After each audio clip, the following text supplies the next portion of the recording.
Ce soir, nos mémoires du zinc sont consacrées à Samuel Benchetrit pour ses chroniques de l'asphalte parues chez Julliard.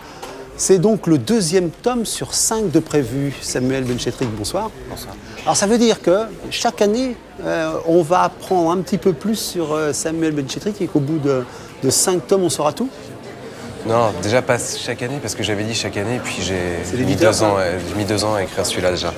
Alors bon, l'enchaînement. Alors le premier, c'était plutôt la période heureuse de la jeunesse, cité Champigny.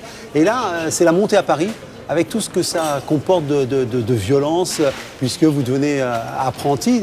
La photographie, qui est quelque chose qui mène votre envie. Vous avez envie de faire du cinéma. Et vous êtes confronté à la dureté de l'apprentissage. Et vous changez de ton entre le premier et le deuxième. Et comme vous dites, le premier était peut-être fait pour être lu par un enfant et celui-là plus par un adolescent. Et c'est l'âge de la dureté. Il est celui-là, je crois, moins aimable, mais comme est pas aimable un adolescent. Voilà, un adolescent, c'est moins aimable qu'un enfant qui est plus tendre. On est plus indulgent avec un enfant qu'avec un adolescent.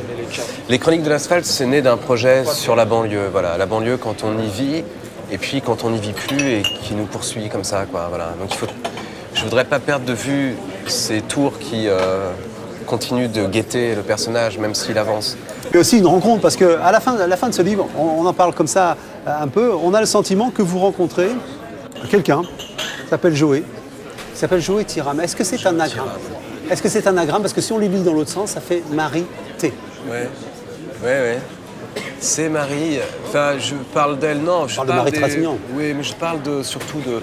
Les Chroniques de l'asphalte, si vous voulez, tout est faux dans les Chroniques de l'asphalte. Oui, ça vous le revendiquez. Les histoires sont fausses. Je ne vais pas écrire une biographie, je ne pense pas avoir une vie plus intéressante que les autres, franchement. Mais c'est pas la question, c'est de bien la raconter. Bien sûr, mais ce qui m'intéresse, c'est le souvenir d'une émotion, d'un sentiment. Donc si d'un seul coup, je parle d'un personnage comme Marie, déjà je ne l'appelle pas Marie, je m'amuse à faire un anagramme assez simple, quoi. Assez transparent, mais volontairement transparent. Voilà, ouais, sinon je serais allé chercher plus loin. Mais c'est de parler de ce sentiment amoureux à travers d'autres femmes, d'autres rencontres, voilà. Mais l'adolescent qu'on voit aussi dans ces chroniques de l'asphalte, c'est un adolescent qui a une envie, un désir. Vous quittez l'école très tôt, mais vous avez des parents qui vous disent « tu veux faire de la photographie ?» Vous étiez destiné à faire de la carrosserie, on peut dire, de la carrosserie automobile. Ouais. Tu veux, fais-le. C'est quand même déjà une chance, ça, non? C'est une chance de confiance, voilà, c'est ça. Mes parents, moi, ils m'ont dit, on peut pas t'aider, mais on peut pas t'empêcher de faire quoi que ce soit, on veut pas t'empêcher. Sois heureux, quoi, fais ce que tu veux. Je m'étais fait virer de l'école, j'avais enfermé une prof dans un placard. C'est grave. Un petit peu avec de bombes lacrymogènes. Ouais. Puis ils ont appelé mon père, je me suis dit, je vais me faire buter, là. Puis il était assez calme, puis en sortant, il m'a dit, écoute, qu'est-ce que tu veux faire, alors? C'est foutu pour toi, à l'école. Il était sympa, parce qu'il avait raison.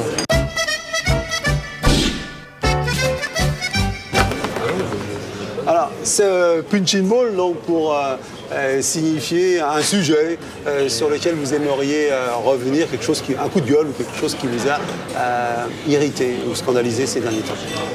La lettre de Guy Moquet. Oui. Je trouve ça c'est un peu de la récup, quoi. Enfin, c'est un peu sorti comme ça. On dirait une idée un peu... Bon, Guy Moquet, un jeune résistant, fusillé à l'âge de 17 ans après, par les Allemands. Et donc, on a lu la lettre, c'est la lettre qu'il envoie à sa mère avant d'être fusillé. Et il y a eu une polémique parce que ça a été une instruction donnée aux enseignants de lire cette lettre le 22 octobre, à la date où Guy Moquet a été fusillé. Ouais, c'est un côté comme ça, mais c'est très récup, mais en même temps ça me plaît pas non plus que le Parti communiste tente de récupérer le truc. Il y a un discours comme ça, Guy Moquet, vraiment j'ai l'impression de Sarkozy que c'est une idée comme ça qu'il a eue, quoi, comme un publicitaire, comme un slogan. Ça va faire bien, voilà. Alors après, bon, il vaut mieux dire une lettre de Guy Moquet qu'une lettre de Goebbels, quoi, mais... Je sais pas, je trouve ça un peu étrange. Moi, quand j'allais à l'école, quand j'étais enfant, par exemple, le français, ça me faisait peur. Parce que j'avais eu peur de... Vous avez œuvré contre ça, justement. J'avais peur des auteurs, on m'avait tellement impressionné avec ça. Là, c'est pareil, être accueilli par une lettre comme ça, c'est vachement dur, quand même. Voilà. Alors, ce sifflet, oui, c'est le départ d'une séquence. Alors c'est une séquence qu'on dit pas agréable, mais en fin de compte, c'est une séquence dans laquelle on revient sur des critiques qui ne font pas forcément plaisir. Là, il s'agit le meilleur du pire dans Lire, Chronique de l'asphalte par Samuel Benchetrit. 2 ans après ses premières chroniques de l'asphalte, Samuel Benchetrit remet le couvert, mais c'est pour dire que l'on préfère sauter le repas. Si le premier tome, consacré aux années d'enfance en banlieue nord, avait de quoi séduire par une certaine forme de candeur, ce deuxième volume déçoit de bout en bout, brossant le portrait de ces années sombres entre débuts professionnels et galères financières, jusqu'à la rencontre finale avec son ex-compagne Marie Trintignant. L'écrivain-réalisateur a choisi la gadoue plutôt que l'asphalte, dommage. Son défilé d'anecdotes sensationnelles est complaisant, glauque, délibérément obscène et ne soulève jamais l'empathie. La phrase qui tue, si la vie est une chienne, avec nous, elle est en chaleur. Les suites sont parfois dures à avaler. Alors, quand vous entendez ça, qu'est-ce que vous en pensez? Comment vous réagissez? Je sais pas, je m'en fous. Je l'avais pas vu, mais on m'avait raconté. Ouais. Ouais, c'est un connard, lui. Hein. Bon, alors, c'est un connard. Alors, mais quand... par rapport à vos intentions, quand vous l'avez dit, entre le premier tome et le deuxième tome, vous avez voulu faire basculer votre écriture et l'histoire dans l'adolescence. C'est-à-dire une période dure où on est confronté aux adultes. J'essaie d'être honnête, j'aurais été malhonnête. Je pouvais tirer le cordon de la tendresse et de la douceur en banlieue pour 14 volumes encore. Ouais. Bon voilà, après, une vie, je voudrais que ces chroniques de l'asphalte, moi je fais pas que ça, je fais des films, des pièces, tout ça. Donc quand je me mets sur les chroniques de l'asphalte, j'essaie de trouver une sincérité en me disant que j'essaie d'avoir la vie d'un mec qui va traverser les gens, qui va rencontrer des gens et tout ça, avec ses défauts, avec ses trucs. Il faut le voir dans l'ensemble, les chroniques de l'asphalte. Si on lit ce deuxième volume au premier degré, on se fait chier, c'est insupportable, c'est vulgaire, c'est tout ça. Mais je crois pas que le livre soit si vulgaire que ça. Ce qui me plaît dans ce livre, c'est que c'est pas bourgeois, ça parle pas de gens qui réussissent. Voilà, c'est des gens qui ratent. Quand on rate, ça se passe mal. C'est souvent un peu trash. Je préfère les gens qui n'y arrivent pas. Le miroir pour dire votre admiration. Admiration pour qui? John Fante. Alors, John Fante. Voilà. Bandini, je dois dire que je partage, hein, je le dis tout de suite. Alors, qui était John Fante et comment il est arrivé dans votre vie et qu'est-ce qu'il a produit comme effet? Fante, je trouve, c'est un écrivain majeur, au même titre, au même niveau que Faulkner ou Flannery O'Connor. Voilà, sauf qu'il était alcoolo et complètement punk, quoi, et qu'il n'en avait rien à foutre. Mais il a une œuvre qui est extraordinaire. Bandini, Demande à la poussière, Mon chien stupide, Le vin de la jeunesse, tout ça, Rêve de Bunker Hill. Et c'est extraordinaire d'humanité. Voilà, c'est un type qui ne parlait que de gens qui n'y arrivaient pas. Des gens qui avaient besoin tous les jours de prouver à l'humanité qu'ils existaient, alors qu'en fait, l'humanité s'en fout complètement, quoi. Et je suis très touché par cet homme. Puis surtout, moi, je ne peux aimer que ce qui est drôle, voilà. Même si c'est très profond, ou même dense, ou même triste. Mais ce qui me plaît chez Fante, c'est que c'est ludique tout le temps, c'est drôle. Alors on pourrait dire presque une écriture d'immigré, parce qu'il est d'immigré italien, Fante. Il a eu une vie un peu particulière parce qu'il a rencontré une femme très riche. Fante. Ouais, elle n'était pas milliardaire, mais c'est une comédienne. Lui, il écrivait, il était que pour l'écriture. Et puis il écrivait et il a rencontré cette femme, Joyce Fante.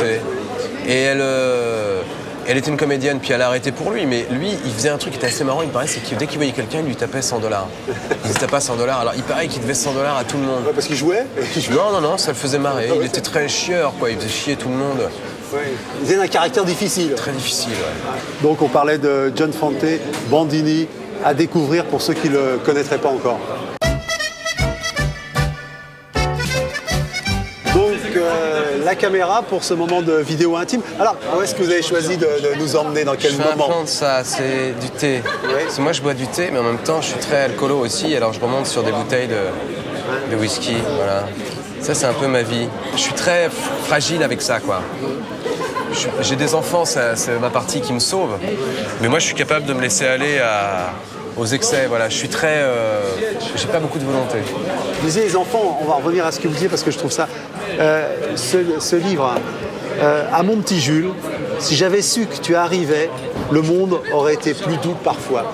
Jules, c'est mon fils, fils, d'enfant. ouais. Ouais, c'est le fils de Marie, votre Ouais, fils. je regrette un peu d'avoir écrit ça. J'ai fait un film aussi, je l'ai dédié, j'ai une petite fille, je l'ai dédié à la petite fille, puis je sais pas pourquoi j'ai fait ça dans la même journée. Et puis je regrette parce que pourquoi les faire chier. Mais en même temps, bon, parce qu'ils le savent que je fais des trucs pour eux beaucoup, parce que je pense beaucoup à mes enfants moi quand je fais des trucs. C'est le système d'être heureux, c'est de vouloir plaire au moins de gens possible. Au début on veut plaire à tout le monde, puis quand on vieillit et qu'on trouve un peu de bonheur et d'amour, on veut plaire aux gens qu'on aime, quoi. Mais c'est vrai que si j'avais su que j'aurais eu un fils comme j'ai, tellement magnifique, sûrement que j'aurais pris les choses plus légèrement parfois. Et en plus, vous dites qu'il vous trouve parce qu'il ressemble de plus en plus à sa mère. Ouais, c'est vrai. C'est vrai, ouais. Il a un truc de famille, c'est beau de voir les gens se ressembler dans une démarche, dans un geste, quoi. C'est pas...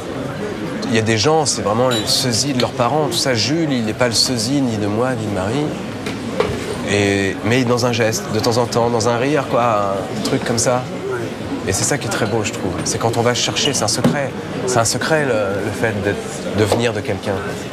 Vous allez commencer par un plan sur le thé, sur votre journée, mais votre journée entre les deux.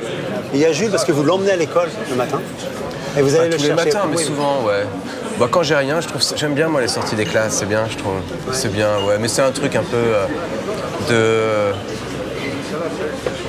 Je sais pas, je me dis que plus tard, ça doit compter quand même, ça. Quand tu te dis, je le fais pas pour plus tard, mais je me dis que ça doit lui faire du bien, quoi. Ça doit faire du bien quand quelqu'un vient te chercher, c'est une espèce de sécurité. C'est un truc qu'on se dit plus tard, ce mec, il est venu me chercher quand même. Et ça donne un équilibre, j'ai l'impression. Ouais, moi, je suis sûr, moi, que Jules se le dira et qu'il aimera que vous ayez un jour écrit son prénom pour lui dédier ce livre. Mémoire du Zinc était consacré à Samuel Becchetrit pour les chroniques de l'asphalte chez Julia. Alors, on parlait de Jules, voilà. Vous lui ferez ce petit cadeau de ma part. Ah, merci. Ah, Voilà. génial. Il adore les dragons. Lui. Voilà, ce sont merci, c'est très de gentil. tendres dragons. Alors, ce sont des tendres dragons chez Belin. Et vous allez voir, il y en a de sacrés. Merci. Et, je suis sûr que ça j'espère existe en plus. Voilà, vous lui En tout cas, direz. je suis sûr qu'on en a tous un en nous. Moi. Voilà. Merci. Donc, Bah, merci beaucoup. merci Super. beaucoup. C'est gentil. Merci. Merci. Merci beaucoup.